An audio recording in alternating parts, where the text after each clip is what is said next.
नमस्कार, खबरों की खबर में आपका स्वागत है। आज से 30 साल पहले यानी 19 जनवरी 1990 की काली रात कश्मीर में कड़ाके की ठंड थी, लेकिन जमीन पर बर्फ की चादर नहीं थी। बिजली काट दी गई थी। हिंदुओं की बस्ती में घुप अंधेरा था। सिर्फ मस्जिदों में लाइट जल रही थी और वहां भीड़ जमा थी। अंधेरे से नारों की आवाज आ रही थी, लाउड स्पीकर की आवाज मानो कान के पर्दे को फाड़ दे। अल्लाह अकबर, इस्लाम जिंदाबाद, पाकिस्तान से हमारा रिश्ता क्या, ला इलाहा इल्लल्लाह, ये नारे हर तरफ से गूंज रहे थे।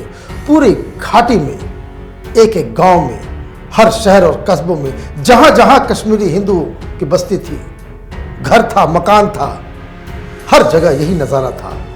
डर के मारे कश्मीरी हिंदू अपने अपने घरों में दुबके पड़े हुए। उन्हें पता चल चुका था कि आज की रात कुछ अनर्थ होने वाला है।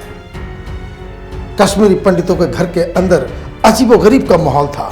फोन की घंटियां लगातार बज रही थी। कोई अपने रिश्तेदार, जान पहचान को फोन करके हालचाल पूछ रहा था। हर जगह से एक ही जवाब मिल रहा था। हर जगह दहशत, हर जगह खौफ का माहौल था। घर के बाहर सड़कों पर भीड़ खड़ी थी। क्या बच्चे, क्या महिलाएं, जवान, सब मुसलमानों की भीड़ गुस्से में लगातार नारेबाजी कर रही थी। वही नारे जो आज सीए के विरोध में चल रहे हैं। हम क्या चाहते हैं? आजादी, बंदूक से लेंगे आजादी। आजादी का मतलब क्या? ला इलाहा इल्लल्लाह, कश्मीर बनेगा पाकिस्तान, पाकिस्तान जिंदाबाद, इस्लाम जिंदाबाद। साथ ही लाउड स्पीकर से बार बार ऐलान किया जा रहा था कि कश्मीर सिर्फ मुसलमानों के लिए है, काफिर भागो। ये नारा लगाने वाले कौन थे? आस पड़ोस के लोग। उन्हें कोई रोक नहीं रहा था। हिंदुओं की मदद करने के लिए कोई नहीं आगे आया। उनकी नजरें कश्मीरी पंडितों के घर पर थी, जमीन पर थी, गाड़ियों पे थी, घर के सामानों पे थी। उनकी नजर कश्मीरी पंडितों के बहू बेटियों पर थी। फिफ्तियां कसी जा रही थी, पथराव हो रहा था और यह सब घर के बाहर चल रहा था। और कश्मीरी हिंदू पंडित अपने घर के अंदर डरे सहमे दुबके रहे। उन्हें समझ में आ गया था कि अब उन्हें अपने घर को छोड़कर जाना ही पड़ेगा। उन्हें समझ में आ गया था कि जिन मुस्लिम पड़ोसियों के साथ वो बड़े हुए, सुख दुख झेला, उनके रंग बदल गए हैं। इंसानियत का नकाब जो इन लोगों ने पहन रखा था वो फेंके जा चुके हैं। कश्मीरियत की असलियत अब सामने आ गई। वो तो हिट लिस्ट बनाकर इलाकों में पोस्टर लगा रहे थे। किसको किसको कब मारा जाएगा ये बताया, पहले से ऐलान किया जा रहा था।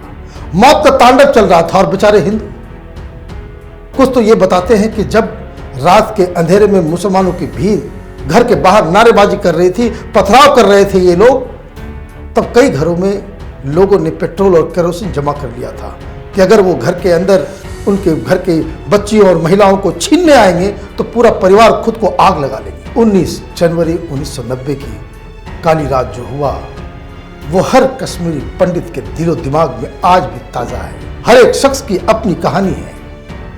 हर एक कहानी ऐसी है कि जिसे सुनकर किसी का भी कलेजा फट जाए। लेकिन हैरानी की बात यह है कि हर तरफ कोहराम मचा था, मौत का तांडव चल रहा था, चीख पुकार हो रहा था, लेकिन एक भी पुलिस वाला कहीं नजर नहीं आ रहा था। न कोई एडमिनिस्ट्रेटिव मशीनरी नजर आ रही थी। कश्मीरी पंडितों को भूखे भेड़ियों के हवाले कर दिया गया था। घरों में आग लगा दी जा रही थी, मंदिरों को तोड़ा जा रहा था, जिसे जो मना रहा था वो कर रहा था। और अगले दिन यानी 20 जनवरी 1990 को लॉ एंड ऑर्डर पूरी तरीके से कोलैप्स हो चुका था। कश्मीर में मौलानाओं, मौलवियों और मस्जिदों का राज चल रहा था। खुलेआम मस्जिदों के लाउड स्पीकर से ऐलान किया जा रहा था कि हिंदू पंडितों, काफिरों, अगर जिंदा बचना है तो इस्लाम कबूल कर लो या फिर अपने घर की बहू बेटियों को छोड़कर भाग जाओ, नहीं तो सब के सब मारे जाओगे। ऐसे अनाउंसमेंट्स खुलेआम हो रहे थे।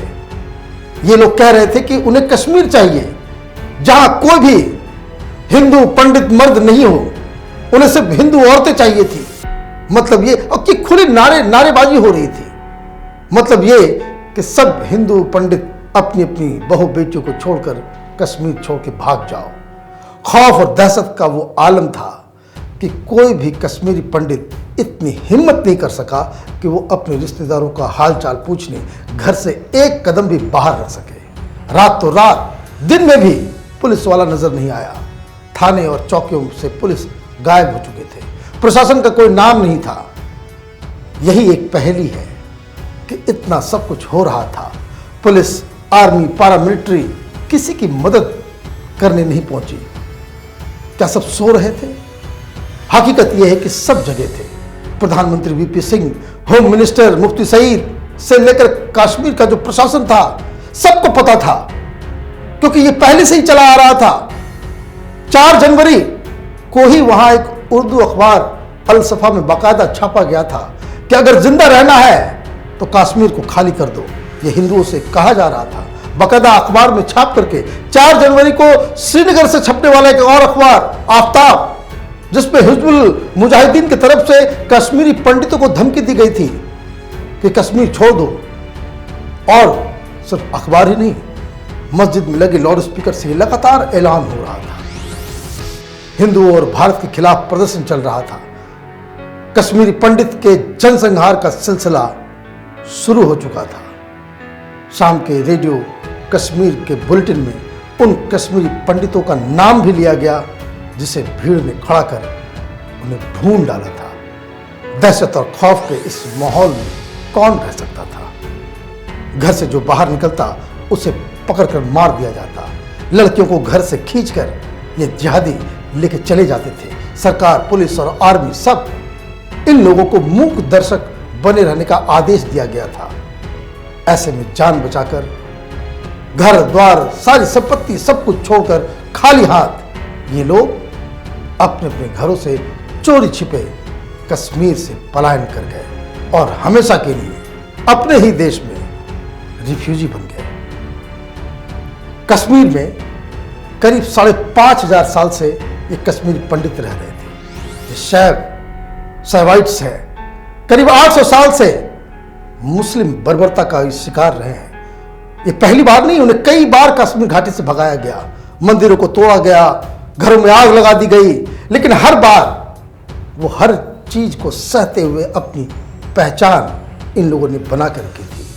लेकिन आजादी के बाद जब इस देश के अंदर में सेकुलर संविधान लागू कर दिया गया, इसके बावजूद कश्मीरियों के साथ वो हुआ जिसके बारे में इमेजिन नहीं किया जा सकता।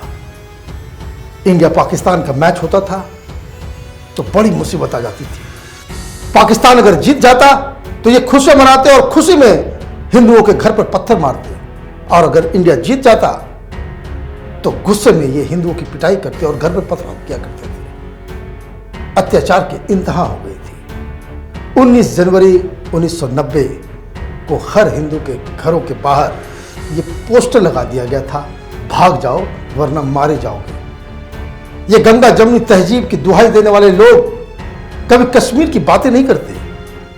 वो सच्चाई को छिपाते हैं, क्योंकि कश्मीरी पंडित को किसी भी पड़ोसियों ने कहीं भी कोई मदद नहीं की। इक्का दुक्का कोई कहानी अगर होती है तो वो सामने आती है, जिसे ये लोग बढ़ा चढ़ा के बताते हैं। दरअसल पूरी की पूरी मुस्लिम कौम ने कश्मीरी हिंदुओं के जनसंहार की हिस्सेदार बन गई और सरकार तमाशा देखती रही। सेक्युलरिज्म और वोट बैंक की वजह से मुंह पर ताला लगा लिया और ये लेफ्ट लिबरल कबाल के लोग, ये लोग प्रोपेगेंडा करते रहे। 5 लाख कश्मीरी पंडित को तबाह और बर्बाद कर दिया गया। उन्हें उनके घर से बाहर कर दिया गया, भगा दिया गया। हजारों हिंदुओं को मौत के घाट उतार दिया गया। हजारों महिलाओं और बच्चियों के साथ उनके घर वालों के सामने बलात्कार किया गया।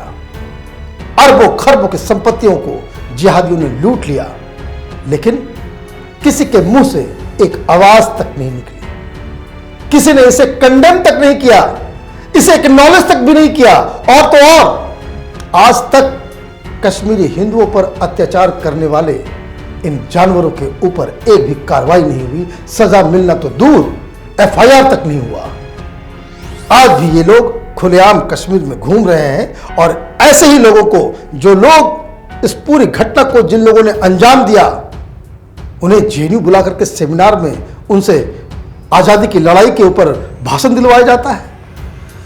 मान लीजिए अगर ऐसा मुसलमानों या किसी दूसरे अल्पसंख्यक के साथ होता तो हमारे देश की ये जो सेक्युलर इंडस्ट्री है आसमान जमीन एक कर देती, पूरी दुनिया में हंगामा मच जाता, लिंचिंग का एक घटना होती है तो देखिए कैसे कोहराम मचाते हैं ये लोग। लेकिन कश्मीर से लाखों हिंदुओं को अपने ही देश में रिफ्यूजी बनने को मजबूर किया गया, लेकिन आज तक ये लोग एक शब्द नहीं बोलते, उसको एक्नॉलेज तक नहीं करते।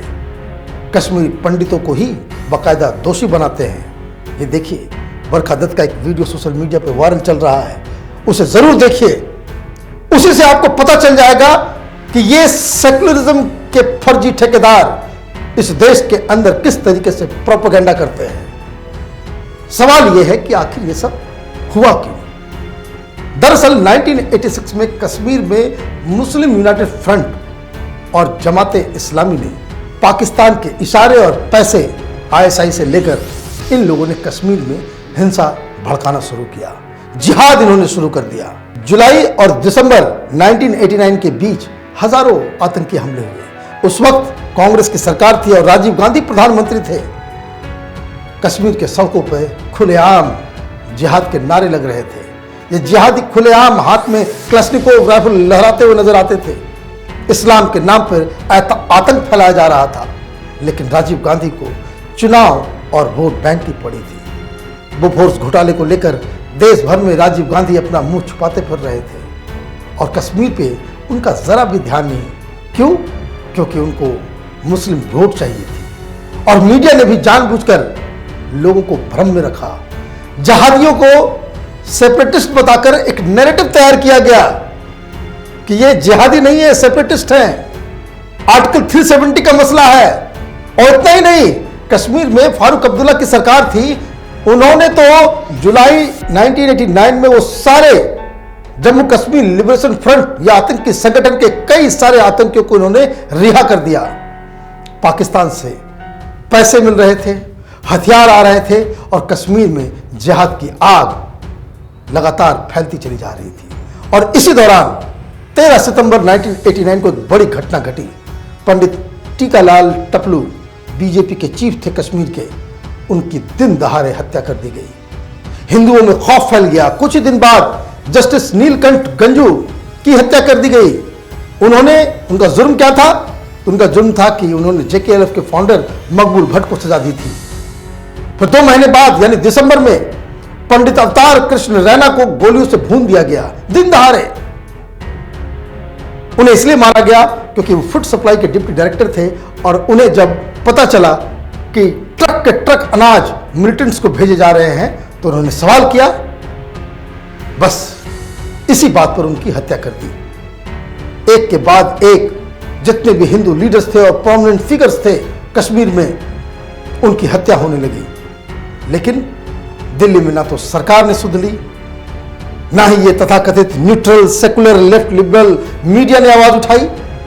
इन सब ने कश्मीरी पंडितों को भूखे भेड़ियों का निवाला बनने के लिए छोड़ दिया और बाद में देश की जनता को इन सेकुलर इंडस्ट्री ने यह कहानी बता दिया कि कश्मीरी पंडितों को एक साजिश के तहत कश्मीर से बाहर निकाला गया। मतलब वो जान बचाकर भागे नहीं, उन्हें वहां कोई मार नहीं रहा था, एक साजिश के तहत उनको वहां से निकाला गया। उनके साथ कुछ नहीं हुआ था। वो तो सरकार जगमोहन को कश्मीर भेजकर मुसलमानों को मारने की योजना बना रही थी। ये थ्योरी उन्होंने दिया कि सरकार ने जगमोहन को भेजा इसलिए कि ताकि वहां से कश्मीर हिंदुओं को हटा लिया जाए और आर्मी मुसलमानों पर अत्याचार कर सके।